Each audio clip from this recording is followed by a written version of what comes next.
Welcome everyone to Jaden's Jam. I'm your host Jaden Goss, and today we're talking about The Rings of Power, Episode 7, The Eye. So this one, I don't know, guys.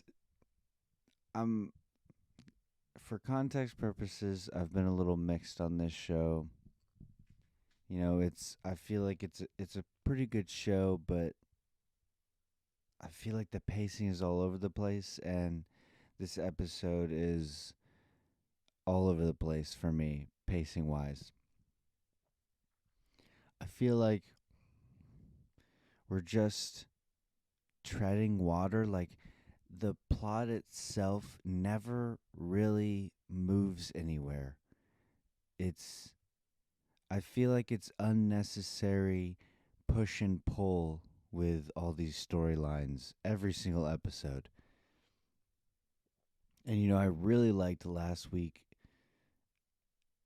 and I don't know, like this, they're obviously in a rebuilding stage because of Mordor forming, which of course I liked the ending. I like the ending that the Southlands go away and now it's just Mordor, and Adar is Lord of Mordor, I guess, until Sauron comes back. So, you know, and I don't want to be completely negative because I did like some stuff. We got confirmation that the stranger has the power to create vegetation too, so I guess he has all the elemental powers. Uh, that was cool that he was able to fix the tree because at first it looked like he just broke it down. We got the Harfoots encountering this cult, and they are evil because they burned all their stuff after they encountered them. It feels like the Harfoots kicked out the strange, not kicked him out. They they showed the stranger where to go. He left. The cult came in, fucked everything up, and now they're going to go find him.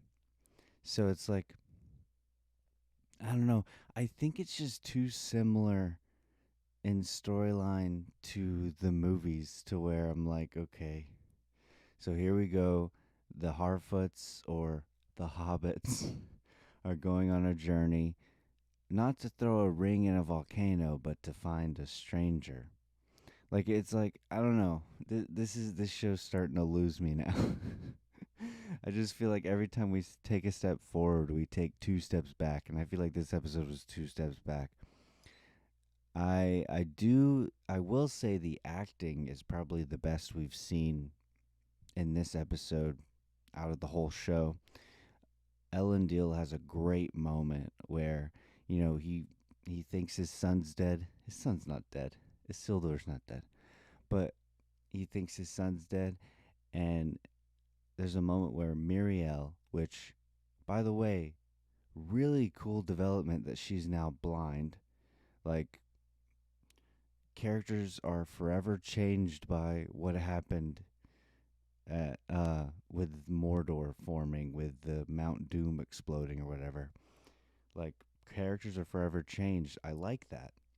But that great moment where Elendil, he's turned his back to Galadriel and Miriel and Bronwyn, and you just see he's crying. He's completely broken because his son is quote unquote dead. And then they just leave to go back to Numenor. So I guess we are going to see more of Numenor before it gets flooded, right? Because that's the ultimate fate of Numenor, is it's going to be destroyed. So, so Elendil left his son because his son's not dead. And I will say I did like the the ash, like, covering. I don't know why the ash was orange and not like black, but anyways, it's nitpicky. But I like the way the episode starts off, and everything's on fire. There's just chaos. But I love the way the ash looked Like it looked cool, and there was some really good stuff with like PTSD, obviously, that Galadriel has, and finally, her character has undergone a development, some kind of development this episode, where I think she realizes what her warmongering, genocidal attitude has brought them, which is Mordor. And so I like that fact. She finally had some development there, and she looks like she's changed a bit from this, which should have happened because it's a volcano exploding right in front of your face. Don't know how she survived the blast, but whatever. That's it's fantasy.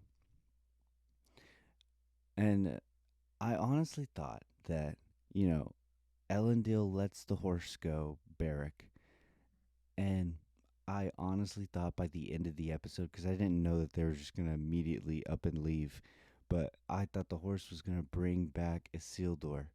Now, I think that's what it ultimately went to go do, is find Isildur, and that might happen next episode. But obviously, his dad's gone to Numenor, so and left him. I like that there were actually stakes. They did do a good job of showing the destruction, showing like how many people died from this. Like this was forever changing, completely changed the landscape. The more I watch this show, the more I can see why people think Halbrand is Sauron. It's becoming even clearer. But they are trying to muddy the water as much as they can.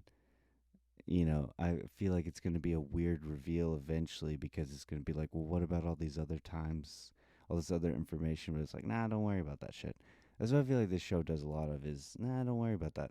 That doesn't matter. Just, just pay attention. Just watch. Yeah, I don't know. I'm mixed on it. I guess I might have started out sounding like I hated it. I don't hate it. There was enough good here to be overall good, I guess, but it's just I feel like the pacing is all over the place. And now they're in a stage of rebuilding. This is what I was afraid of, is instead of keeping that momentum going, you just kind of lose it again. Because that's what this show seems to do. Every time it gains momentum, it loses it. Um, I don't know what else to talk about. Oh, Durin and Elrond. I guess we can touch on that. Duran's dad seemed like he wanted to know what was going on, and it seemed like he would have helped, but nope, he doesn't want to help at all. He doesn't care about helping the elves or whatever. Which is, I don't really see what the problem is, cuz I know the elves are supposed to be immortal, so they're just going to die like regular people. Like I don't see what is so bad about dying. Everything dies. Like that doesn't really make sense to me, that whole storyline that the elves are dying on. I don't know. Maybe I'm just a moron, and like, again, I'm a casual fan of Lord of the Rings, love the video games, and I love the Peter Jackson trilogy, but I've never really read the books. I've read half of Fellowship of the Ring, and I never finished it. So like, I'm not a hardcore Tolkien fan, but some of this stuff just doesn't make sense, and I guess it might just be the show, not the world itself, not Lord of the Rings, but some of this stuff just doesn't make sense. Like it's like, make it make sense to me. We got to see a Balrog at the end, which was awesome. I don't know why, but I've just always loved the design of the Balrog. It looks cool as fuck.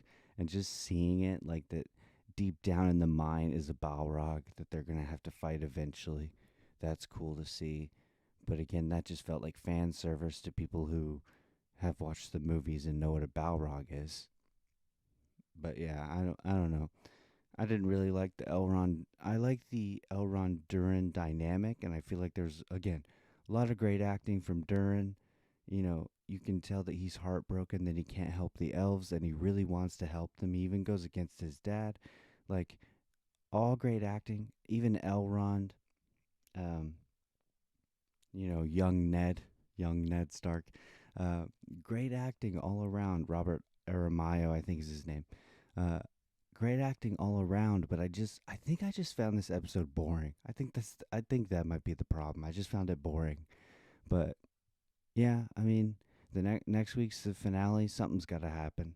Uh, and still nothing about the stranger. I'm hoping we get a reveal next episode about what the stranger is and who he is. I mean, I'm sure a lot of book readers have figured it out, but that's not going to help me. Whatever. Thank you guys for watching. Like this video, comment below. Let me know what you think about this show. Just be nice and respectful. That's all I ask. Share this video if you like it, and subscribe to my YouTube channel. I'll see you guys next week for the finale of Lord of the Rings, The Rings of Power.